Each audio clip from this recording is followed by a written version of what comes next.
अस्सलाम वालेकुम, welcome to a new day and a new video. I hope आप सब खैरियत से होंगे। एपिसोड 4 माय अनटोल्ड स्टोरी चल रही थी। एपिसोड 4 में मैंने डिस्कस किया था कि मेरा इंटरव्यू हुआ और उस इंटरव्यू में मेरे से जो क्वेश्चन पूछे गए थे वो क्या थे।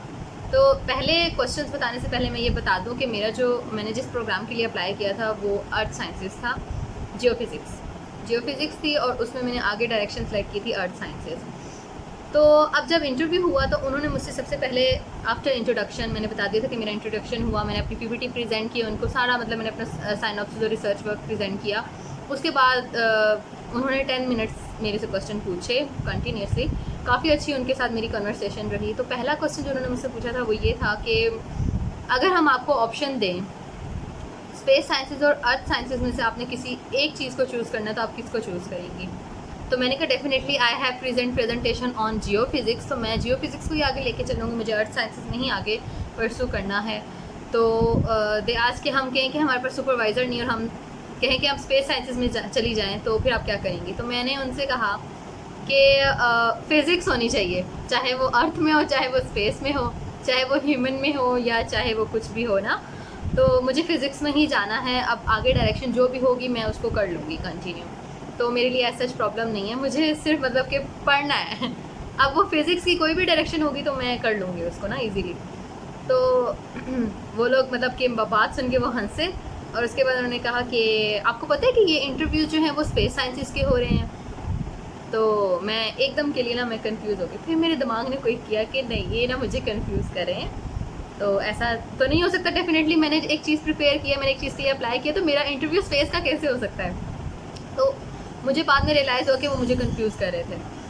तो आई टोल्ड देम कि नहीं, अगर ये स्पेस साइंसेस का होता तो मुझे मेल आती, मुझे मैसेज आता कि स्पेस के इंटरव्यूज़ हो रहे हैं, और अगर मैंने स्पेस में ही अप्लाई किया होता तो मुझे उसकी मेल आनी चाहिए थी ना।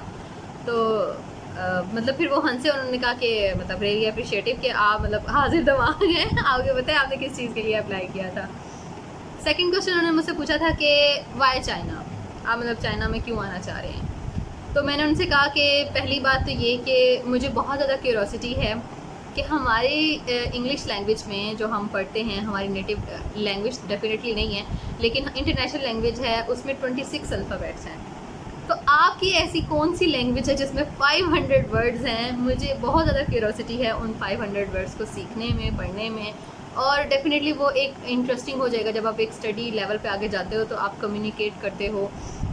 तो वो एक चीज़ आपकी लैंग्वेज में आना स्टार्ट हो जाती है, आपके हैबिट में आना स्टार्ट हो जाती है, तो आप कुछ चीज़ें सीखते हो वहाँ से। तो मैंने उनसे कहा कि मुझे वो 500 वर्ड्स के बारे में क्यूरोसिटी है कि वो कौन से हैं, मुझे उनके बारे में जानना है। तो वो फिर हंसे। उन्होंने फिर मुझसे अगला क्वेश्चन पूछा कि वाई USTC, मतलब कि university of science and technology ही क्यों, आप किसी और में क्यों नहीं जा सकते? तो मैंने उनको बड़ा मज़े का आंसर दिया कि एक तो ये कि मुझे ऑप्शन ही एक ही यूनिवर्सिटी का दिया गया था। फिर मैंने रैंकिंग चेक की यूनिवर्सिटी की, रैंकिंग में वो 48 नंबर पे थी वर्ल्ड रैंकिंग में ना। एशियन की वो नंबर 1 यूनिवर्सिटी थी, चाइना की भी वो नंबर 1 यूनिवर्सिटी थी। तो डेफिनेटली मैंने उसके लिए अप्लाई करना था। तो मैंने ये उनका आंसर दिया ना। अच्छा, तो फिर उन्होंने मुझसे दोबारा क्वेश्चन पूछा, कुछ अर्थ साइंसेज और कुछ पिछली रिसर्चेस के बारे में पूछा, तो वो मैंने उनको साथ साथ बताती गई थी। अब मैं यहाँ पे अब पिछली रिसर्च के बारे में तो डिस्कस नहीं करूँगी, डेफिनेटली जो उन्होंने मुझसे पूछा वो मैं बताऊँगी। हर किसी की अपनी रिसर्च फील्ड होती है, तो हर कोई अपने रिसर्च फील्ड के अकॉर्डिंग जो है ना उनसे क्वेश्चन होते हैं। ये एक्स्ट्रा क्वेश्चन थे जो वो साथ में ना पूछ रहे थे मुझसे। फिर उन्होंने दोबारा कहा कि अगर आपको कोई और कंट्री प्रेफर करनी पड़े तो आप कहाँ जाओगे? तो मैंने उनको सिंपली कहा कि मेरे पास अभी चाइना का ऑप्शन है, तो डेफिनेटली मैं चाइना में ही आना चाहूँगी। दूसरा ये कि एक तो ये हमारे बिल्कुल साथ है, हमारे बॉर्डर्स कनेक्टिंग हैं, हमारी इंपोर्ट एक्सपोर्ट होती है, और दूसरा ये कि हम एक अच्छी फ्रेंडशिप है, पाक चाइना दोस्ती है। तो मैं एक इमेज क्रिएट करना चाहती हूँ कि हमारी कंट्री में और आपकी कंट्री में क्या डिफरेंस है, हमारे एजुकेशन लेवल में आपके एजुकेशन लेवल में क्या डिफरेंस है। मुझे वो बेसिकली जो है ना वो पाकिस्तान को दिखाना है, एक अच्छा इमेज, एक पॉजिटिव इमेज दिखाना है।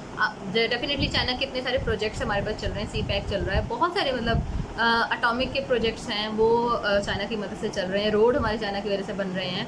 तो बहुत सारे ऐसे डिफरेंट प्रोजेक्ट्स हैं जो उनकी वजह से चल रहे हैं, हमारी इंपोर्ट एक्सपोर्ट की वजह से हो रही है। तो हर मुश्किल टाइम में भी उसने हमें सपोर्ट किया, एजुकेशन लेवल हो या चाहे कोई भी हमारे जल्जले आ रहे हो, कोई प्रॉब्लम आ रही हो, कोई भी मतलब कि वैक्सीन से रेलेवेंट हो, हमारी इलेक्ट्रॉनिक से रेलेवेंट हो, तो उन्होंने हमें सपोर्ट किया। तो why not in education? Education में भी तो हम उनको उनका एक पॉजिटिव इमेज दिखा सकते हैं कि पाकिस्तान के अंदर है, क्योंकि मैंने इसका बहुत ज़्यादा नेगेटिव इमेज सुना हुआ था, देखा हुआ था। तो मैं चाह रही थी कि वो एक चीज़ ख़त्म हो जाए कि चाइना की पढ़ाई नहीं है, चाइना में कोई मतलब उसकी डिग्री की वैल्यू नहीं है, उसकी डिग्री को कोई मानता नहीं है। तो ऐसा नहीं है, बिल्कुल ऐसा नहीं है। जाहिर बात है उनकी यूनिवर्सिटीज़ अगर वर्ल्ड रैंकिंग में आ रही है, अगर हमारी यूनिवर्सिटीज़ 1000 रैंकिंग में से 800 नंबर पर आ रही है या 900 नंबर पर आ रही हैं, तो उनकी यूनिवर्सिटी 48 पे किसी वजह से ही होगी ना। कोई टेक्नोलॉजी होगी, कोई उनकी रिसर्च वर्क होगा, कुछ चेंज तो होगा ना उनके अंदर। दूसरा ये कि वो लोग बहुत हार्ड वर्किंग है, वहाँ पे कोई भी ऐसा पर्सन नहीं होगा जो काम ना कर रहा हो। हम तो होते हैं ना कि हमने इतना पढ़ लिया तो हमने काम ही नहीं करना, ये हमारी नौकरी हमारे बस की नहीं है, ये हमारे काम का नहीं है, ये हमारे काम का नहीं है। तो ऐसा नहीं है, कुछ चीज़ कोई भी नौकरी जो है वो छोटी बड़ी नहीं होती। आप सिर्फ आपका मकसद होता है कि आप उस जॉब से, उस फील्ड से क्या स्किल्स ले रहे हो, कि पॉजिटिव वे में ले रहे हो या नेगेटिव वे में ले रहे हो, और उसको आगे आप किस तरह से स्प्रेड कर रहे हो।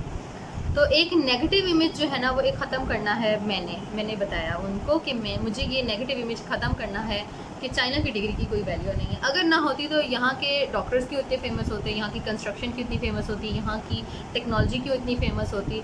तो वो चीज़ें ख़त्म करनी थी। तो मतलब कि अच्छा इंटरव्यू रहा, उनको भी अच्छा लगा, इम्प्रेसिव था, अच्छे उन्होंने रिमार्क्स दिए। तो आफ्टर इंटरव्यू क्या हुआ, इंटरव्यू के बाद उन्होंने एक दिन के बाद वहाँ के एक सुपरवाइज़र ने मुझसे कांटेक्ट किया। हाँ, हिज नेम वाज रेस्वांग, RSWANG। अगर मैं गलत प्रोनाउंस कर रही हूँ तो ये उसकी स्पेलिंग है। अगर किसी ने सर्च भी करना हो तो वो सर्च कर सकते हैं, रेस्वांग USTC।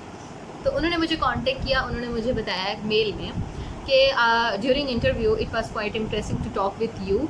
तो आई वांट टू ऑफ़र कि आप वेदर रिसर्च फील्ड में जाना चाहेंगी या आप इसको एज स्टडी आगे फर्दर कंटिन्यू करना चाहेंगे। तो मैंने उसको बोला कि मैंने स्टडी जितनी करनी थी वो मैंने कर लिया, मुझे रिसर्च वर्क करना है, तो मैं रिसर्च वर्क कर लिए ना आगे परसू करूँगी। तो ही सेड कि okay I will be your supervisor. तो डेफिनेटली मुझे सुपरवाइज़र भी मिल गया। He gave me a recommendation letter. उसने रिकमेंडेशन लेटर मुझे ऑफ़र किया और साथ में ही उसने यूनिवर्सिटी को भी सेंड कर दिया। तो अब ये चीज़ तो कंफर्म हो गई थी कि मुझे सुपरवाइज़र जो है वो अलॉट हो चुका है। अब वो टाइम टू टाइम मुझसे टॉक भी कर रहे थे, मुझसे मेल भी कर रहे थे डिफरेंट चीज़ों के बारे में पूछने के लिए, पिछले रिसर्च के बारे में पूछने के लिए, क्योंकि मेरे लिए एक डिफरेंट नई चीज़ में जाना था। मैंने फ़िज़िक्स के, मेडिकल फ़िज़िक्स के बाद मुझे अर्थ साइंसेस में जाना था। तो मेरे लिए वो थोड़ा सा चेंज था, मुझे चीज़ों को दोबारा 0 पॉइंट से सीखना था। तो सबसे पहले तो मैंने अपने सुपरवाइज़र से पूछा कि सर मुझे क्या करना चाहिए। तो ही सेड कि अगर अपॉर्चुनिटी मिल रही है तो उसको अवेल करो, वेस्ट ना करो। तो मैंने कहा चलें ठीक है, तो मैंने उसके लिए ओके कर दिया। अब आप ये देखें कि मुझे सुपरवाइज़र अलॉट हो गया। सुपरवाइज़र ने मुझे खुद अप्रोच किया, मैंने उसको अप्रोच नहीं किया था। और मुझे नहीं पता था कि वो मेरे इंटरव्यू में मेरे सामने बैठा है, लेकिन बाद में उसने जब मुझे बताया तो फिर मुझे लगा कि हाँ वो मेरे इंटरव्यू में था, उसने मुझे सुना है, तो कोई ना कोई चीज़ तो होगी, कोई चीज़ ऐसी बात होगी कि उसको लगा कि शायद मैं इसको सुपरवाइज़ कर सकता हूँ। तो ये था मेरा इंटरव्यू। और बिल्कुल मतलब कि नॉर्मल टॉक होती है, बिल्कुल नॉर्मल डिस्कशन होती है। मैंने अपना वो इंटरव्यू लाइव इंटरव्यू भी रिकॉर्ड किया था, लेकिन उसमें प्रॉब्लम ये आ रहा था, मैं चाह रही थी कि मैं उसको शेयर करूँ। एक तो ये था कि आवाज़ का प्रॉब्लम आ रहा था। मेरी आवाज़ तो क्लियर आ रही थी, लेकिन क्योंकि मैं लैपटॉप पे थी तो उनकी आवाज़ इतनी क्लियरली नहीं आ रही थी ना, तो वो फ़ोन में इतनी अच्छी रिकॉर्ड नहीं हो सकी। तो मैंने कहा चलो मैं ना मैनुअली जो है ना वो लाइव आप लोगों से डिस्कस कर लूँ कि मेरा इंटरव्यू जो था ना इस तरह से हुआ था और इस तरह मेरी सिलेक्शन हो गई थी अल्हम्दुलिल्लाह। और इसके बाद जो नेक्स्ट प्रोसीजर क्या था वो इंशाल्लाह आपको फिर बताऊंगी कि आगे मेरे इसके बाद फिर आगे क्या क्या हुआ, और फिर मेरे डॉक्यूमेंट्स, मैंने अपने डॉक्यूमेंट्स उनको सेंड किए, तो फर्दर कितना प्रोसेस और कितना टाइम लगा ये डिस्कस करेंगे अगले वीडियो में। अगर वीडियो पसंद आई हो तो मस्त लाइक सब्सक्राइब कर दें, कमेंट कर दें, दुआ में याद रखें, इंस्टाग्राम पे फॉलो कर दें। अल्लाह हाफिज़।